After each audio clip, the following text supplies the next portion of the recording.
even down to the wigs, which I mean, those wigs were $30,000 wigs a piece. Like it was interesting things like that I think make this work. Here's how Machine Gun Kelly became Tommy Lee on screen. MGK starred in the Netflix movie The Dirt back in 2019, based on the 2001 book detailing the rise of 80s rock legends Mötley Crüe. MGK and Tommy remain friends, and he even recently dressed up as him for Halloween 2022 alongside Megan Fox as Pamela Anderson. So let's take a little look back into the Rock Sound archive to hear what he had to say about taking on the role and getting into those iconic costumes. Take a look. I read the book when I was a lot younger, so the script obviously isn't too much of a departure from the book. I was just, I auditioned 6 times for the film over the course of 2-3 years, so I just was excited to be in it. Yeah, we were lucky enough to have such an authentic wardrobe stylist, I guess you would say. Christine Waters is like OG rocker on the scene, like full on knows what is corny or poser or gonna take away from an 80s film, which it's a very thin line that you walk of being gimmicky and authentic.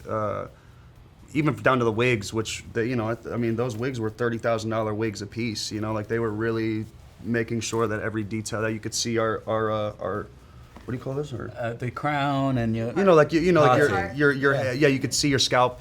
It was interesting things like that I think make this work, because last thing I want to see is a disco wig on somebody.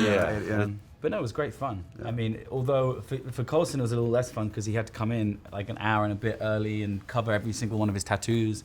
Which is crazy. I never saw myself without tattoos. Yeah, you tripped out when you first saw yourself without any tattoos. You didn't know what to do with yourself. Yeah. You're like, what? I'm not that good looking without tattoos. It was a huge help. I might try that. Yeah. Mötley Crüe and MGK released a collaboration to tie in with the movie entitled The Dirt, established 1981, which they performed live together for the first time ever earlier this summer in the US.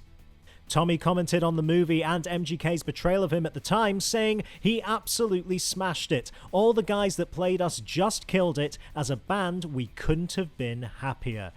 Machine Gun Kelly released his latest album, Mainstream Sellout, earlier this year, which hit #1 in the US. As I progress in my sound and in my life, I think, anger is represented in a different way with different tones, or happiness is represented in a different way. And then also too, I'm a hip hop artist, so it's like that element has to come to play. And Mötley Crüe will head out on a 2023 stadium tour of the UK alongside Def Leppard. That's your Rock Sound News Update. I've been James Wilson Taylor. We will see you again soon.